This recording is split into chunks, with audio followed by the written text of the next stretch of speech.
Terima kasih pemirsa, Anda masih bersama kami dalam juru bicara waspada pencurian data pribadi. Masih membahas bersama dengan Dirjen IKP Kemenkominfo Republik Indonesia, Bapak Usman Kansong. Pak Dirjen, sebetulnya bagaimana kondisi kekuatan keamanan siber kita? Mengingat belakangan ini sering sekali kejadian data yang bocor dan ini kejadian yang terus berulang. Dan bagaimana dengan kondisi di negara lain? Apakah ada hal serupa seperti ini, Pak Dirjen?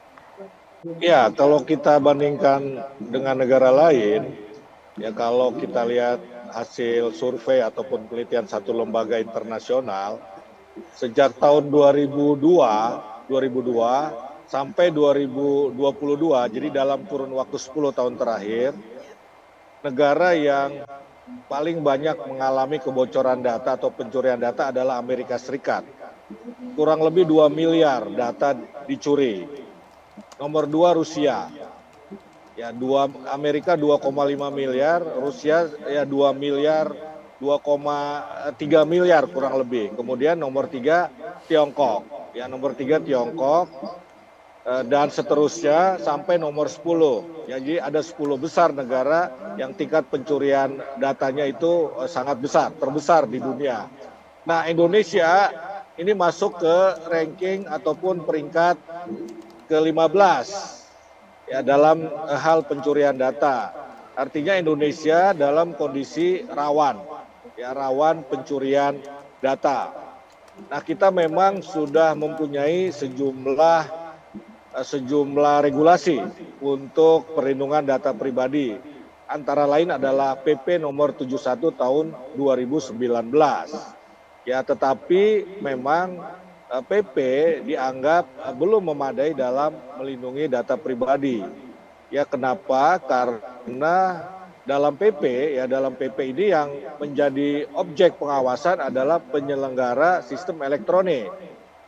Nah, sementara pencurian data itu dilakukan ya oleh pihak ketiga, katakanlah seperti itu. Ya, oleh pihak ketiga.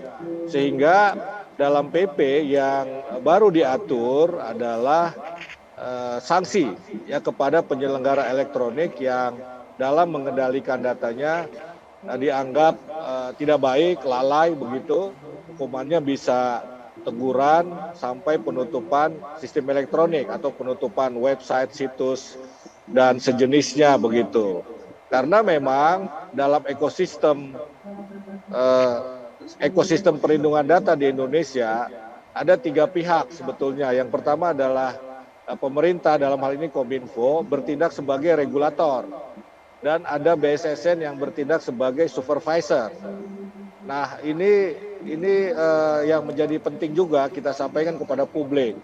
Dan yang bertanggung jawab mengendalikan data, pertama-tama mengendalikan ataupun melindungi data, pertama-tama adalah penyelenggara sistem elektronik. Ya, jadi kalau data paspor yang bertanggung jawab melindungi datanya adalah imigrasi. Ya, imigrasi kira-kira seperti itu.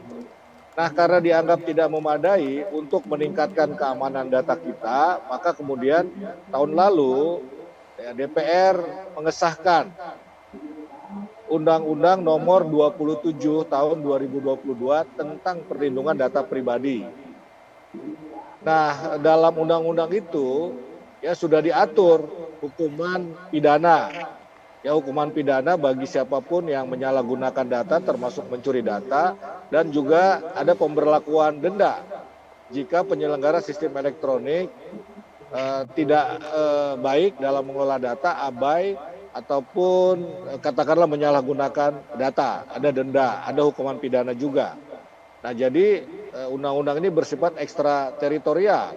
Artinya kalau Bjorka tadi mencuri data dari Indonesia, dia bisa dikejar ya atau katakanlah dipersoalkan, diperkarakan dengan undang-undang PDP karena bersifat ekstra teritorial. Jadi melintasi batas-batas negara begitu. Kita pun bisa mengambil tindakan terhadap mereka yang berada di luar negeri. Kalau sekarang kan ini kita sebatas pada penyelenggara sistem elektronik yang ada di Indonesia atau terdaftar beroperasi di Indonesia.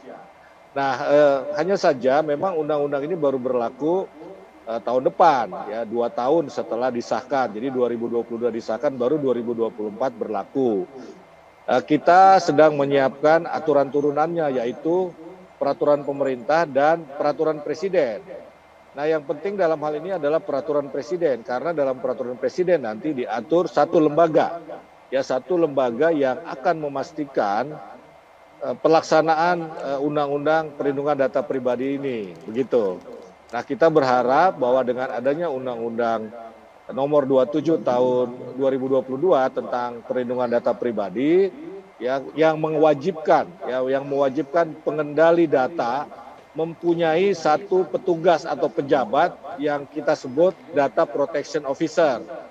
Maka pengendalian data ini, pengolahan data, kemudian perlindungan data bisa menjadi semakin baik, apalagi ada hukuman pidana maupun denda yang kita harapkan bisa menghadirkan efek jera begitu.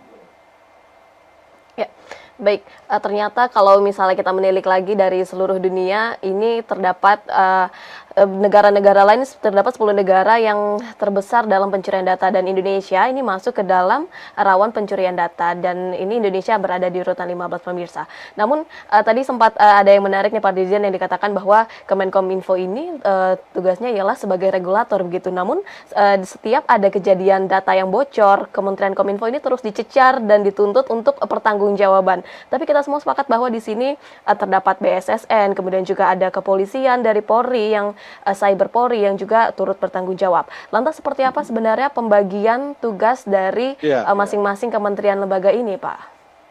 Iya, jadi seperti saya sampaikan tadi, ya, memang betul sering sekali kalau ada kebocoran data, pencurian data, Kominfo yang dikejar-kejar, dipersalahkan begitu. Ya, jadi bayangkan saja sebuah rumah ada di dalam satu komplek ataupun lingkungan permukiman, rukun tetangga begitu ya. Ada rumah warga dicuri, ya, kecurian, katakanlah begitu, kemalingan. Ya, kemalingan itu karena pemiliknya abai, tidak mengunci pintu rumah misalnya, begitu. Nah, setelah kecurian, sebetulnya kelalaian ada di pemilik, si pemilik rumah ini menyalahkan Pak RT misalnya. Nah, ini kan nggak betul logikanya ya. Ya, kenapa? Karena yang bertanggung jawab melindungi rumah adalah pemilik rumah, pertama-tama begitu.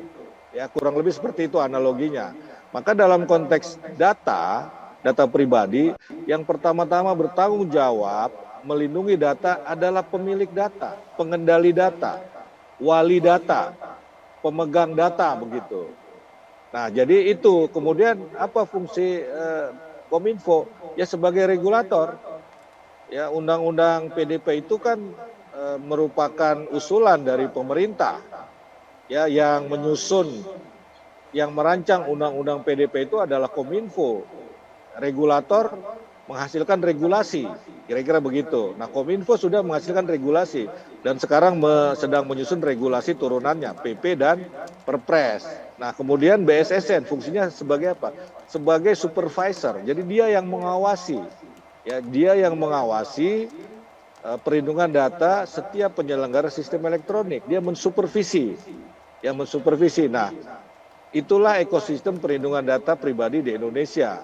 Karena itu rasanya tidak pas ya kalau ada pencurian data, kebocoran data kemudian menyalahkan pemerintah, ya, menyalahkan Kominfo. Padahal pertama-tama menjadi tugas pemilik data, ya, pemilik rumah tadi ibaratnya itu dalam melindungi data pribadi begitu. Baik, sehingga di sini sudah jelas begitu ya Pak, pembagian tugas antara pemerintah, Kementerian Kominfo khususnya ini sebagai regulator yang mengeluarkan regulasi dan turunannya melalui Perpres dan juga Undang-Undang PDP. Kemudian BSSN kini kita juga tahu tugasnya sebagai supervisi yang akan menangani selanjutnya. Dan kita masih akan membahas lebih lanjut lagi Pak Dirjen, masih membahas mengenai waspada terhadap pencurian data pribadi. Pemirsa tetaplah bersama kami dalam Juru Bicara.